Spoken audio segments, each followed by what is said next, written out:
money, power, and influence. That's what prosecutors say Sean Combs used to run a violent criminal enterprise. The prosecution urging jurors to find Diddy guilty of sex trafficking, racketeering, and other alleged crimes in their closing argument. The defense counters Combs enjoyed a swingers lifestyle but never trafficked anyone. And they say his ex girlfriends Cassie and Jane were, quote, aggressive about money and gangster. Here with insight, former federal prosecutor Neama Rahmani. Neama, thank you so much for joining us. Thanks for having me, Nita. Nice to be here. Yes, and you practice in Los Angeles, and you just won a multi-million-dollar judgment against rapper Soulja Boy in a sexual assault case. Congratulations on that. Thank you. Even though I'm a former prosecutor, I don't do any criminal defense work. I just represent victims. So glad to represent the victim in that case. All right. So let's talk about this Diddy case. We have just had the closing arguments. The prosecution painted Diddy as this criminal, this crime boss. How do you think the prosecution did in their closing? I thought the prosecution did an okay job. Not great, not bad. I think there were some misses, and it was primarily during the presentation of their case. But I think they did a good job, especially on the prostitution and racketeering counts. With respect to sex trafficking, a little bit more challenging. I think that's probably the biggest question I have right now. Look, I'm a former prosecutor. I believe the victims, but it's hard to get 12 out of 12 when you're talking about sexual assault or sex trafficking. Mm-hmm. You know, the prosecution, they kept hitting home that Diddy led this criminal enterprise, and yet how can we have a criminal enterprise with only one person accused? That's what a lot of people want to know. Well, this was one of the criticisms I have for the government in this case. And you can have a conspiracy with unindicted co-conspirators. They don't have to be charged. But I would have charged Christina Horan, KK, and D-Rock, the former chief of staff and security, respectively. They were actively involved in the drug trafficking, sex trafficking, bribery, arson. I mean, they were involved for all of it. One of the things that makes RICO so powerful, Nita, is you can bring in a lot of people into the case, not the dozens of people you had in the Young Thug YSL case. That's overkill. But you got to charge or at least flip the most important people in the criminal enterprise. And that was a big miss and really weak by the government, in my opinion, to give them both a pass. Mm-hmm. Let me ask you a question. With the whole change in administrations in DC and the former U.S. attorney in New York leaving, do you think that affected this case at all? Well, Damian Williams was one of the best, and obviously he indicted this case. I don't know if him leaving and a new U.S. attorney really changed the course of the case. I could tell you, like, again, I think the prosecution has proven its case, but I want them to prove it overwhelmingly. And there's some mistakes. So I identified one mistake by not flipping those high-level employees. I think there were several victims that they could have brought to bolster the case. Victim 3, Gina, named in the indictment. She goes MIA, nowhere to be found. They can't even get a hold of her lawyer, right? That's a don't charge someone unless don't charge activity related to one victim unless you know that victim is going to come. You have control over the victim, right? That was a big problem. And look, you have to anticipate that someone like Diddy, who has unlimited money, might potentially pay someone off or might intimidate someone, or just the fact that that victim may be embarrassed and not want to talk about very private sexual activity in a trial that the entire world is watching. Before the trial, there was some litigation over what we call 404B, prior bad acts witnesses, and the judge said, look, you can bring one. That victim never showed up. So that was a big miss. And the third big thing is I think the prosecution underestimated how bad Jane, Mia, and Cassie's messages were, their social media posts, where they're expressing love and admiration for Diddy. Now, I think that's consistent with the psychology of abuse, but I think the biggest question in this case is, If those women were abused, why did they stay with their abuser? Again, I think it's part of the psychology of abuse, but that question resonates with a lot of jurors. And that's something that the defense used successfully very recently in another case, and that's the Harvey Weinstein retrial. Three victims. The government was only able to secure a conviction for one of those three victims because the victims continued to maintain a relationship with Harvey Weinstein. Mhm. Wow, you just had a lot of information in there. So let's go back. First, let's talk about Gina. Um, I don't want to say Gina was paid off. A lot of people are saying that. I don't want to say that. However, with all the resources the federal government has, couldn't they have sent the U.S. Marshals or someone to find her? Absolutely. I mean, you're talking about the federal government. Now, look, maybe they made a decision to not put a victim of sexual assault on the stand, but we've all seen Gina's YouTube video where she's talking about being impregnated by Diddy and forcing her to have abortions. That would have been great testimony. So the fact that you're going to name someone in your indictment when you're not sure they're going to show up, and then days before trial, you got to tell the judge, I can't even get a hold of her. That's a problem. Here's something else I would have done, by the way, Anita, which is important. You have these victims, all of which had some sort of personal or business relationship with Diddy. Why not call, if they're credible, some of the victims from the civil lawsuits that don't have that relationship, right? That they said they met Diddy once and he raped them. That would have gotten around this sort of loving relationship that these three women had with Diddy. I think that would have been helpful.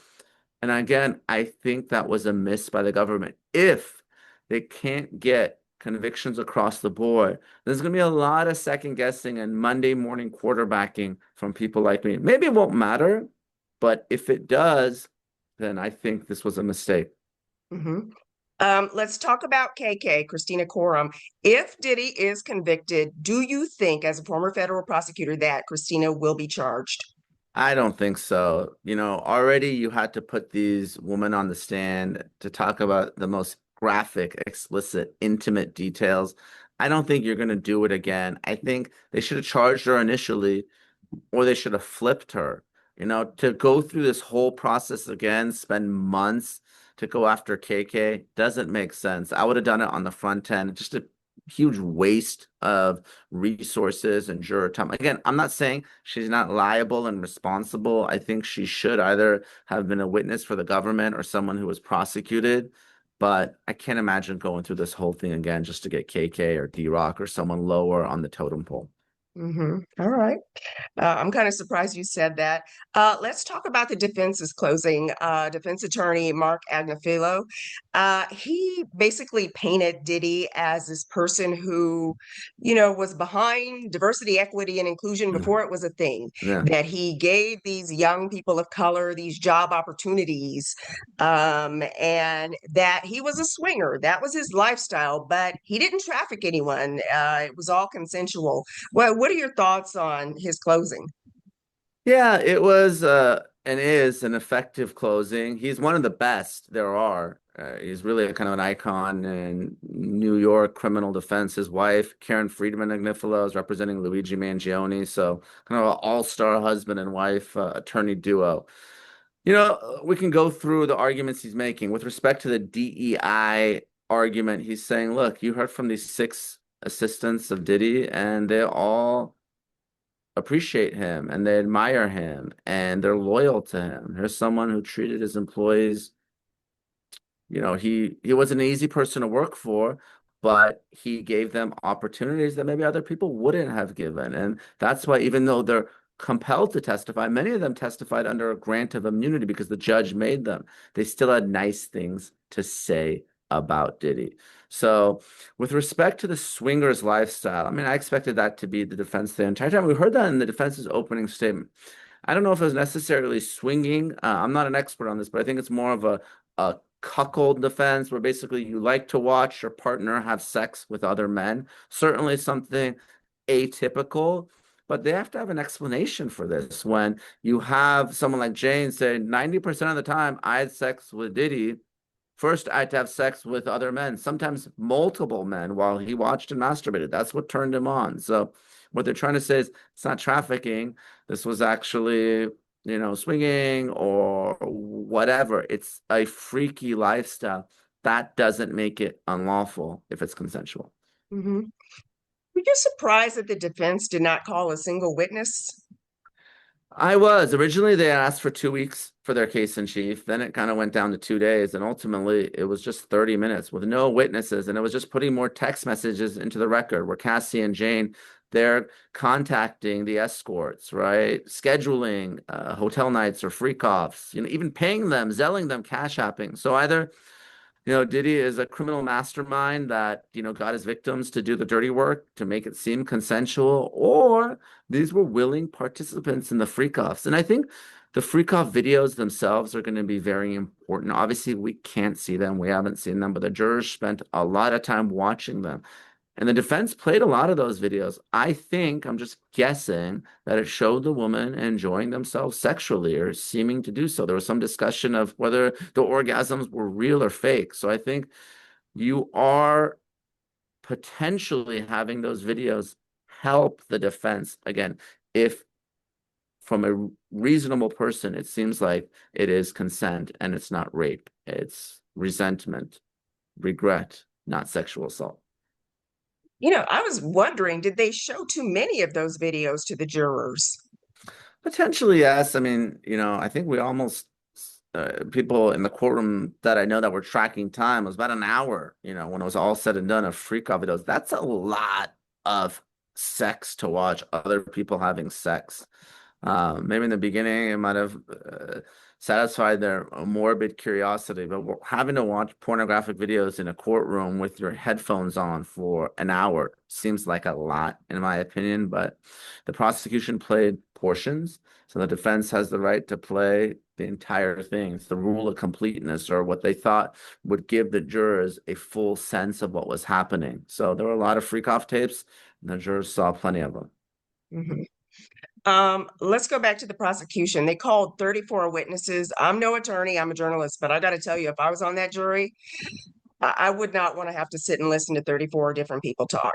Was it overkill? Well, in some ways it was overkill, but they didn't want to rely on the testimony of just one victim, right? Cassie filed a lawsuit, got $20 million from Diddy, $10 million from the Intercontinental Hotel. The defense says it's all about money, right? You had victim Mia, who never reported the assault to law enforcement. Even when she initially met with prosecutors, she never mentioned the rape, right? So there were holes in her testimony. You have Jane, who her messages were better. She said she didn't want to do the hotel nights, but then she seemed to agree and she started asking Diddy for money. She's still getting her rent paid by him today, right? She's asking for money for clothes. She's getting jewelry. She's getting bags. She's an OnlyFans model. Look, I believe the victims, I think even a prostitute can be raped. That doesn't mean anything, but some jurors may think that this was a transactional relationship, right? Diddy told her that he didn't want monogamy. This was a polyamorous relationship. So because of the weaknesses in or the holes in some of that testimony, I think the prosecution wanted to kind of tell a picture over time that this was something that was happening for years, decades, really. And that's why they needed all those witnesses. Okay. Um, let's talk about the jury, the deliberations. If it's one day or if it's a week, what does that mean? One day is really bad for the prosecution. I think they're going to get not guilty across the board or maybe only guilty of prostitution. If the jury returns on Monday, I have some serious concerns. Now, prostitution is something, but if we prosecuted this case for 2 months to convict Diddy of prostitution only, that is a tremendous waste of time and the most expensive prostitution trial in American history. It's going to be a slap on the wrist. He's going to get time served. I would expect to get a verdict probably would be Tuesday earliest, more likely Wednesday, given how long the testimony's been. Thursday, I start getting concerned because Friday is the 4th of July, and never underestimate the power of a 3-day weekend to motivate people to get the job done. If we go into the week of July 7th, Anita, we have a big problem. We're looking at a potential hung jury on some counts, maybe even more than some. So do you think there's a chance there will be a conviction? I'm gonna shoot my shot and give you my prediction right now. Okay, I'm gonna go on record. This is my prediction. Guilty on prostitution, guilty on racketeering, which I'll explain why I think we can get guilty on racketeering. And not guilty or hung on sex trafficking. Racketeering, I think we can get to a conviction without sex trafficking. We can get there through drugs. We can get there through bribery. We can get there through arson. We can get there through extortion, obstruction. I have concerns about consent when it comes to the sexual activity. We've talked about it, but I think the prosecution can get to the racketeering and say, listen, even if you don't believe that these women were sex trafficked, there's all these other crimes that were committed, right? Kid Cudi's Porsche didn't catch on fire by itself. $100,000 was paid to get this video, so they didn't tell the police, right? Capricorn Clark was taken to an office every day for several days and wasn't allowed to leave, right?